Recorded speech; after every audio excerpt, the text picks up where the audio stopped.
Today, we're making katsu curry.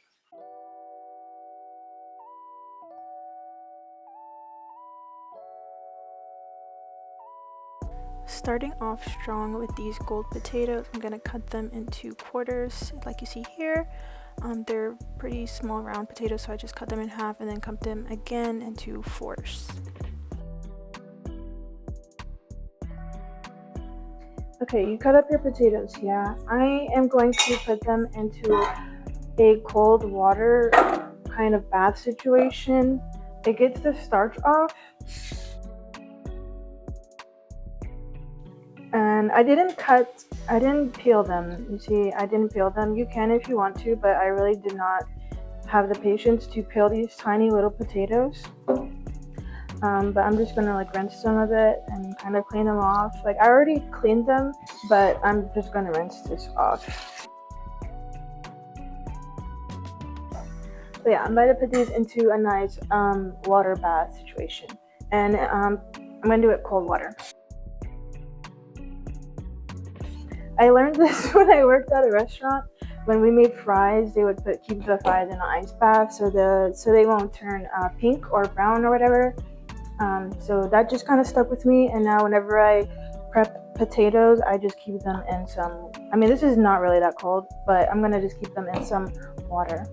And as far as like the potatoes I used, this is what they were.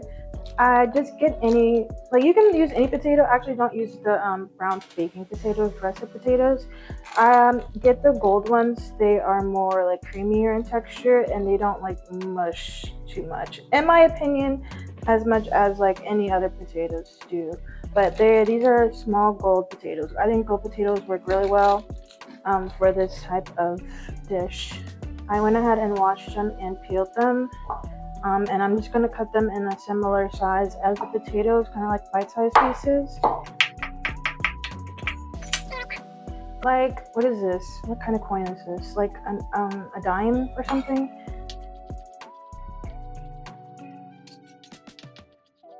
And for the carrots, I wouldn't do them too thin. Like, I mean, of course it depends on the size of the carrot. Like the one I had first cut, the tip of it's kind of like really small. But as far as like the width, this is, in my opinion, this is a little bit too small for my liking. I would prefer them like this size. But I mean, of course, it doesn't really matter because it's gonna taste fine anyway. But just do whatever you like, but just don't make them too big or too small. And when you do get to the larger size of the carrot, like this, you can, if you want, cut them like that. I think I'm going to do that just so they can match closer to the size of the littler the little carrots, like that. I cut up, or I washed and shaved off like 4 carrots. They were kind of like this size. So just like the potatoes, I'm going to put these in a water bath too. Ice water bath. I'm saying ice water and I'm not even putting ice in it.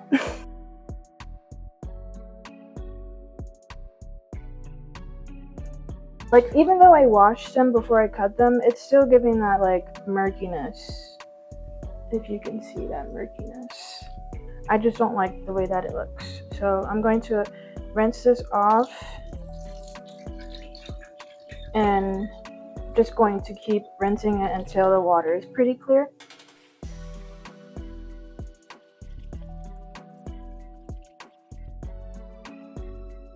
I also went ahead and prepped some chopped white onion. I would usually use sweet onions or like the Vidalia onions, but I chose to do the white onions this time. I used about 1.5, like I guess normal size white onions. Let me show you. They're like this. I used 1.5 of this and just chop them up like, what is even the term of this? Diced? This is not diced. Is it diced? Whatever. This size. This size. Okay. And after that, I got my garlic already. I peeled my garlic. It's looking a little rough, low key, but I'm going to use it anyways. And I've got my garlic press here because I refuse to chop garlic. I'm just gonna put it in this handy little tool and squeeze it out like this. Let me get a little knife.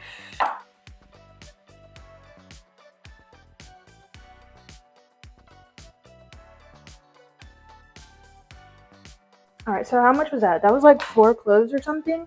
This is the amount that I got, and I think this is perfect. If not just a little bit more than I would want, but I'm going to use it all anyway. Okay, I have everything prepped now. Onions, garlic, potatoes, carrots. I'm just gonna go ahead and start to assemble everything. In my little saucepan, I'm gonna add a bag of this anchovy stock. I cannot for the life of me find this online for some reason, but I got it from the farmer's market. This is the little bag that it comes in. It has a strong smell. If you're not a fan of seafood, um, I still would highly recommend using this. It is going to make your house smell like under the sea, but that's just the price of good food, okay? And I'm gonna fill it up with some water, about that much, and turn on your eye.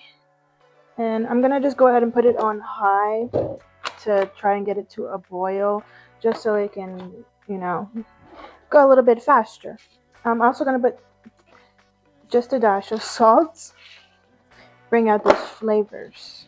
If you don't have any soup stock like this, you can use like chicken bouillon, chicken stock, veggie stock, but I wouldn't just make it with just plain water. It's gonna be good, of course, but it's not gonna have that depth that you want in the curry. So just go ahead and let this do its thing, and we're gonna start on the vegetables. All right, I'm going to use a big pot because I'm going to make a big serving. I would start with medium low, low medium, and once that gets a bit warm, I'm going to put some oil in it. Okay, our pan's a bit warm now. I can start adding my oil. I'm going to add my oil. I'm going to use olive oil because that's what I like to use, and just get a nice coating on the bottom of that. I'm also going to let that warm up a bit before I start with I'm going to start with the onions and get them a little bit translucent. And then we're going to add our carrots and potatoes, and lastly the garlic because that cooks the fastest. Okay, my oil's a bit nice and warm now. I'm going to start with adding the onions.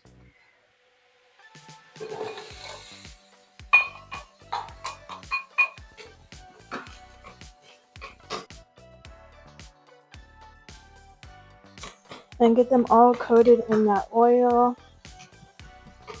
Once you cook down a bit more, they're gonna separate anyway, but geez, they want to be together so bad.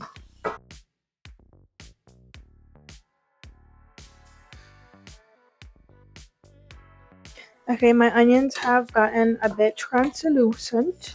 I'm gonna keep them going a little bit more until like the edges start to get a little bit brown, and then I'm just gonna go to the next step. And it looks like our fish stock is boiling. Let's see. Okay, yes, she's starting to boil. Once it starts getting to that boil, I'm gonna turn it down though and let it simmer. And I'm just going to keep it simmering for as long as I can, which is basically going to be until I need to add the stock after all the vegetables have been cooked just a little bit through. You don't want to cook everything fully because once I add the stock and I'm going to add the curry blocks in there, I'm going to leave it to simmer in there for a little bit longer too. This is still boiling even though I put it down. Let me take the top off. I took the top off. Yeah. My house is starting to smell like fish. But that's okay, because I do it for the love of the game. Alright, I'm not even gonna lie to you. I turned the heat up. I know I said medium low, but I'm gonna go ahead and medium because it's not browning fast enough for me. And another thing is, I don't usually use this side of the stove. I actually use that side. But I put the stock on that side because you can do either the little eye or the big eye, and I didn't feel like using a whole big ol' eye just for that little pot. So I put this one on this side because this side doesn't have a little eye and the big eye, just the big eye. But I don't use this side, and on the other side, like I know exactly what part to put for the type of heat that I want. And this one's a little bit odd. And at this point, like I don't even care about them being brown. I think this is starting to be good enough. They're getting a bit gold. Okay, I'm gonna drain my carrots and potatoes now. And just dump the water out of the carrots and potatoes. They don't have to be dry or anything because I mean they're just gonna be swimming in water anyway. But I'm just gonna get a little bit off of it. And I'm gonna hit it with a quick rinse again, actually.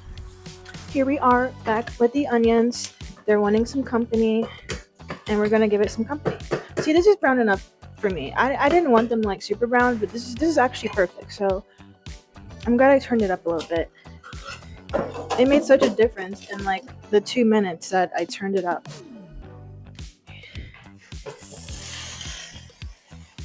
Honestly, I think this is a W ratio. I wasn't even like measuring out anything. So I'm gonna let this cook down just a bit before I add the garlic. There was not really a point to it, honestly, because they're not going to cook like this. It's just, in my opinion, there's too much stuff in here for it to like cook. But I'm just gonna give it a little bit of time before I add the garlic. Maybe just like a couple minutes, maybe like 3 minutes. We'll see. Checking up on that fish stock, yeah, look at it. It went from, regular watercolor to this sewage looking color. I shouldn't have said sewage because they're making some good food, but look at it turning. Yeah, I had turned it down to a simmer, and I'm gonna keep the top closed because it smells like under the sea. Yeah, and I don't want all that I don't want that to escape. I'm not sure of the term that I'm looking for, but we need to keep this inside. So what I'm about to do right now is, I mean, it's optional, but it is recommended because we are going to be using the curry blocks, what I like to call them, the golden curry blocks. But I like curry a lot, so I'm going to put in some curry powder, like 2 spoonfuls of that, I guess. You can just use any curry powder. I just got this from the farmer's market. It's unsalted curry powder. And I'm also going to add some, what is this called? Not crushed black pepper. What the heck? I don't know. Okay. But yeah. And then just mix that in.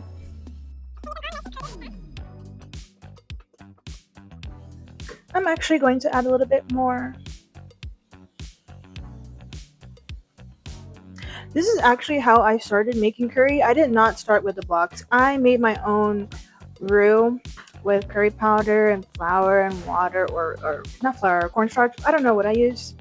This is like so long ago. But yeah, I actually did not start doing that. But like I said, like once you start making something for so long, you start having your own little way of doing things. So now I kind of use both, I don't really make a roux per se anymore, but I do use curry powder and the curry block because what we're looking for is that depth of flavor. We like that depth. Getting that little toast to it. I wouldn't even call it toast, honestly, because I'm still moving it around a lot. It's not really having time to sit and like, what am I trying to say right now? Guys, there's no way. I forgot the garlic. Put the garlic in. Silly. And just keep it moving because I don't want anything stuck on the pan. This is not what we're doing. Especially that garlic. That garlic loves to stick on the pan, and I'm not going for it. So I'm just gonna mix this in for like 30 seconds to a minute or whatever. I don't know, just vibe, I guess. You just have to do what feels right. But once you start to smell that garlic, it's a little bit aromatic. Then it's time to add the stock. which has been brewing in our cauldron for a good 10 minutes. So yeah, let's get this stock. I am going to... Hello? Let's fish out our stock. I've got this bowl with onions residue in it. Okay, take that out. And I'm gonna use this little guy right here and fish it out. Ideally, I would have let this go for like 30 minutes, but for the sake of time, let's just go ahead and add that in. And you want enough water to cover the vegetables. I tend to reuse those also. So stir it in, make sure nothing's sticking to the bottom of the pan. And yeah, that was a perfect amount of water. Measurements wise, I can't tell you. I honestly can't tell you. Once it starts to simmer, we can go ahead and add the curry blocks. So put the top on, and I'm going to turn that a little bit above medium, if not medium, and we're just going to let that get to a simmer. Okay, let's cut up this curry. This is the one I'm going to be using, the golden curry medium hot. It's actually not hot in my opinion, but yeah, this is the one that I'm going to be using. And it's easier if you just open them up. Of course, open that like silly. Okay.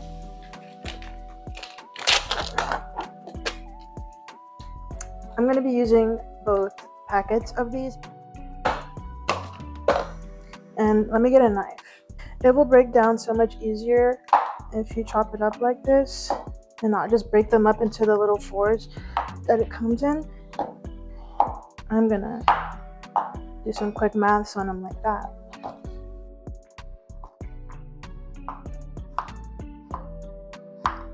It's so much easier and faster once these are broken up like this.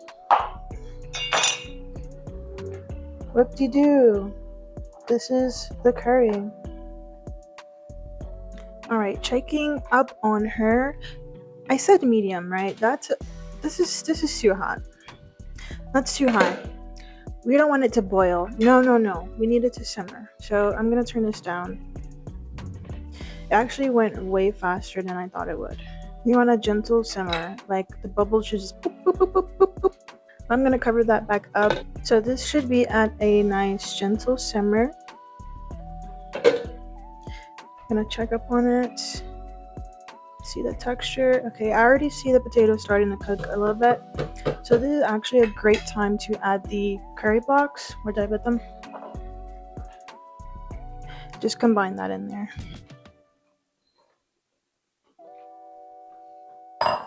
Beautiful, beautiful. Give that a nice stir. And now that I'm looking at it, I might add another half a block, but we'll see how it cooks down.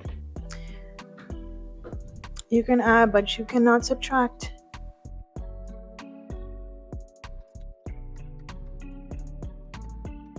Before you start letting it simmer, I would just mix it in a bit, because since we did cut it down so small, it's going to incorporate really quickly as compared to if you would just use the whole box like that. So I'm actually going to sit there. You can already see it thickening, but just give it a little patience, give it a little love, and sit here and mix it in until everything's incorporated, and then you can leave it alone. And they actually might start sticking to the pan if you're not careful, so just get all areas of your pan to make sure that nothing's sticking to the bottom of the pan and burning. Yeah, I actually don't think I need to add another one. It's actually fine. When I first started making this, I would use chicken. We're going to be using chicken today, but I would cut up the chicken and dice it, and I would throw it in there. I would do the onions first, and then I would put the chicken in there, and then throw everything else in there together and eat it like that. You can make it with anything, like ground beef, ground turkey, chicken, ground chicken. You can use like chuck roast. Like, it's so versatile. You can use tofu. Like, I'm pretty sure I did tofu once before. I did shrimp.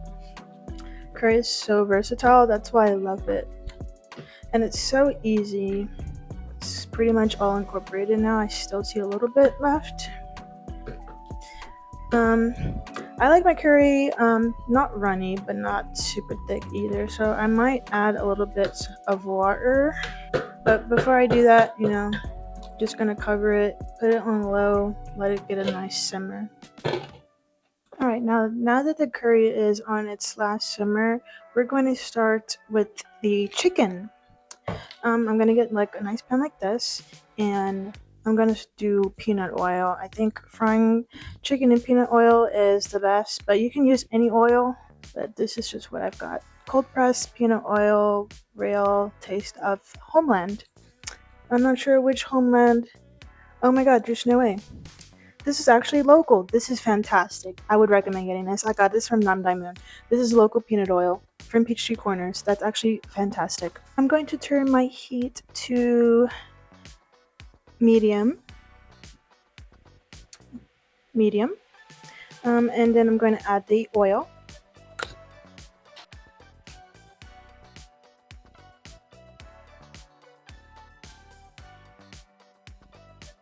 I actually am in love with this oil. It smells like I opened a can of, what is it, Planters? Just straight peanuts.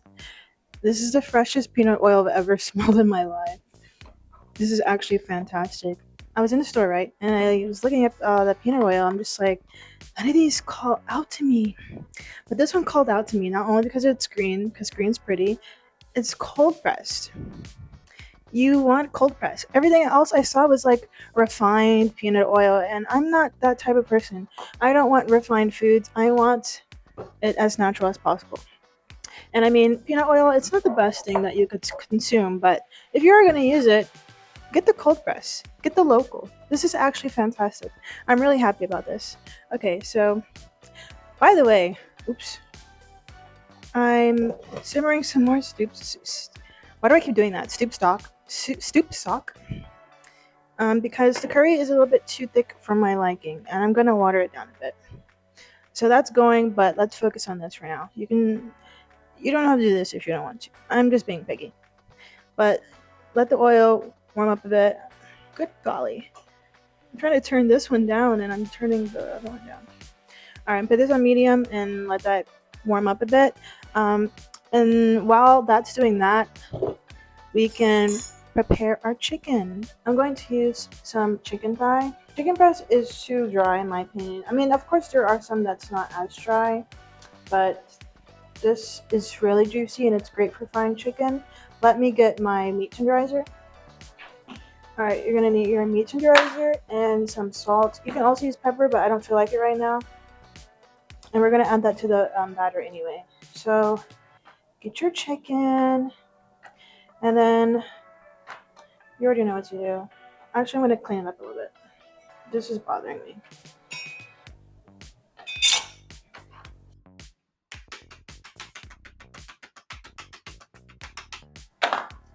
Listen, my hand's clean, this one's clean. I promise. I'm gonna get some salt. And salt both sides.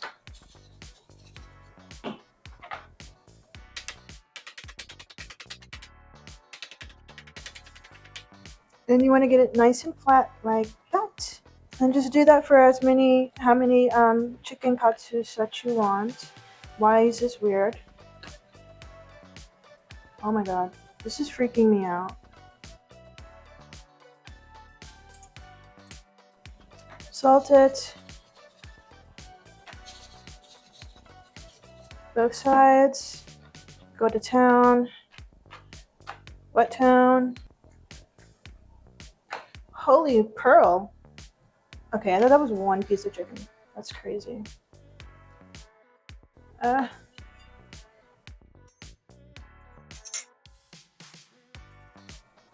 Has anyone seen Blue Box? I was just thinking about that.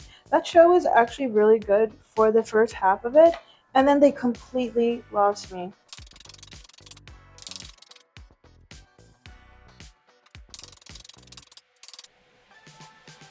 What the actual? Honestly, like, what's even the point of prepping this? It's not. You need it to look like this. Or I need it to look like this. This is ridiculous. I mean, it's usable, so we're gonna use it. This one, why even?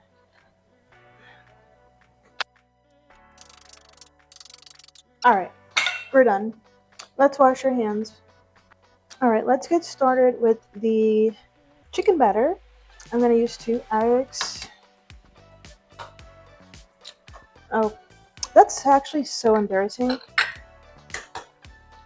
I never do that. Getting performance anxiety.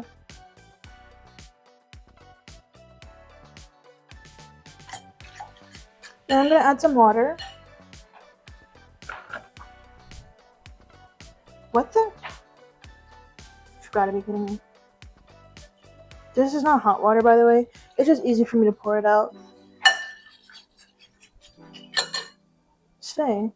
Alright, then I'm gonna add some cornstarch.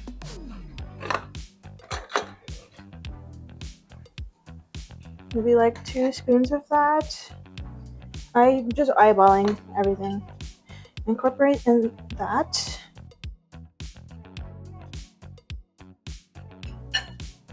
And then we're gonna add some flour.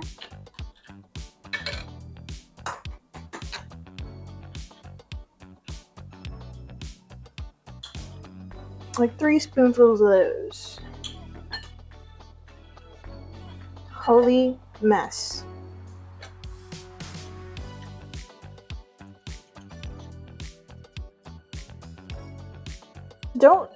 Don't pay attention to the measurements. Pay attention to the texture. It should look like pancake batter, depending on how you like your pancakes. That's fine. If you want, you can season the batter. Honestly, not if you want. You must. You must do this. I'm gonna add some salt. I'm gonna add some Old Bay. Some garlic powder.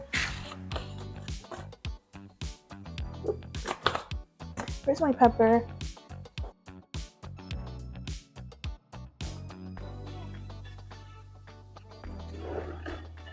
Oh, one more thing.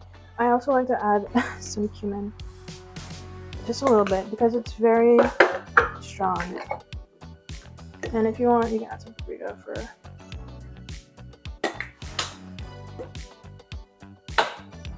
or not, okay.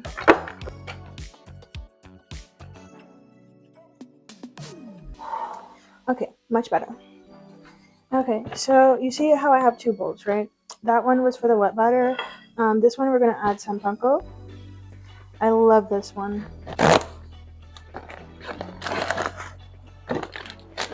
Let me get some scissors.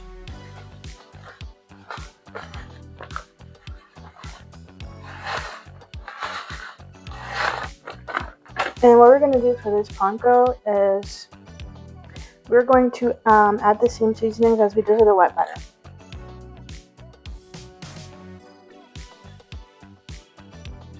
Alright, so we have our chicken station ready. I'm actually going to see if the oil's ready. This is how I check it. If it starts bubbling, I'm just using a chopstick. Let's see. Sometimes I can't tell with that. I'm going to take a bit of the panko. See if it's ready. I'm honestly not the best at frying stuff. I don't have any thermometers. I don't know the temperature of anything. I just go by vibes, literally. Let me turn it down just a bit. Okay. So what you're gonna do first is let me get some tongs. You're gonna start with your piece of chicken. Oh my god. Give that a nice little bath in this wet batter. Usually I use my hands, but today's not the day to be doing that. I lied. Yes, it is. I mean, like, how else are you gonna do this? So once you get that incorporated in that wet batter, get that. Holy cow. When you are breading your chicken, make sure to pat the panko into the chicken or else it'll all fall off. And once you finish that, shake it off. When you put it in the pan, just lean the chicken away from you like you see so the oil doesn't splatter on you. Alright, so for this chicken, I'm going to, would I even call this base? Yeah, I would call it base. Base the oil on top to get this side cooked while the other side cooks until we flip it. Like, it's literally already getting pretty golden brown. I'm using medium heat. I would actually prefer medium. Alright, it's been like 2 minutes. I'm gonna flip it now. Wow, how beautiful. How beautiful is that? And I'm gonna baste this side too. And the spots where it's a little bit of tan and not golden brown. So I'm gonna leave that alone.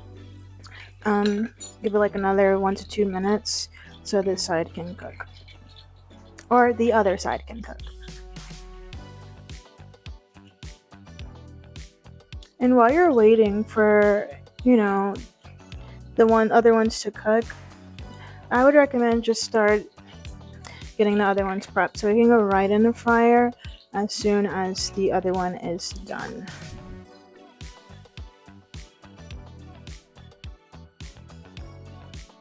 Okay, this is looking quite done to me. Let me just double check. Come here.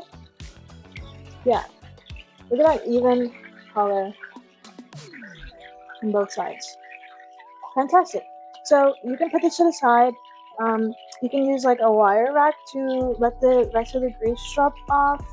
I don't have that. I'm just gonna use a bit of paper towels. Look how gorgeous.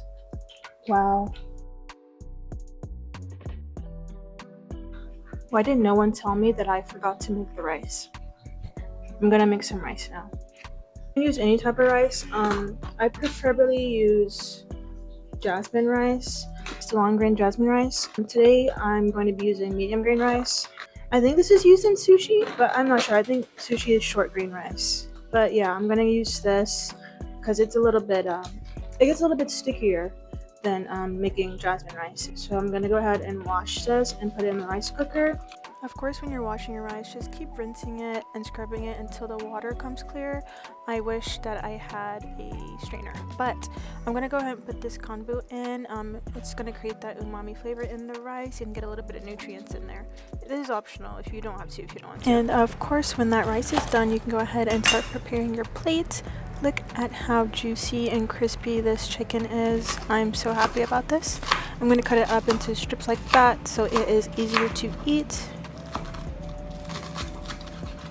And I'm gonna go ahead and salt that to bring out a little bit of flavor. As far as plating, you can do whatever you want. I'm just going to put the rice on one side of the plate and then the curry on the other side. It kind of reminds me of the sand and ocean meeting. I think that's really pretty. That's also how I usually see curry when it's plated. Rice on one side, curry on the other. You can just put the curry on top of the rice if you want to. Once you got that set, you can go ahead and lay your chicken on the plate. I like to do it in kind of a cross section, like the opposite way of what the curry and rice is looking like.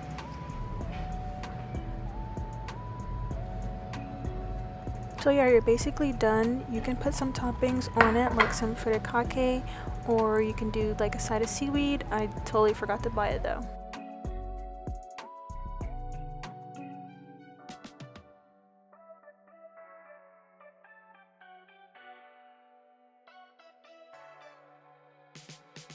Taste test.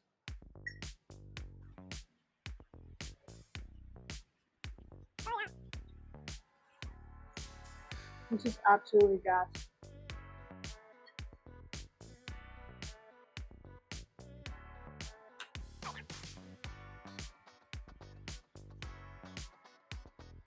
You can really taste the soup stock in the curry. It has such depth. This would also go really well with the side of seaweed. I just forgot. I didn't have any. So if you could somehow follow along and you have made this, please let me know how it turned out. I promise you, I think your life was definitely changed. After that first bite, I think your life was definitely changed. But yeah, let me know.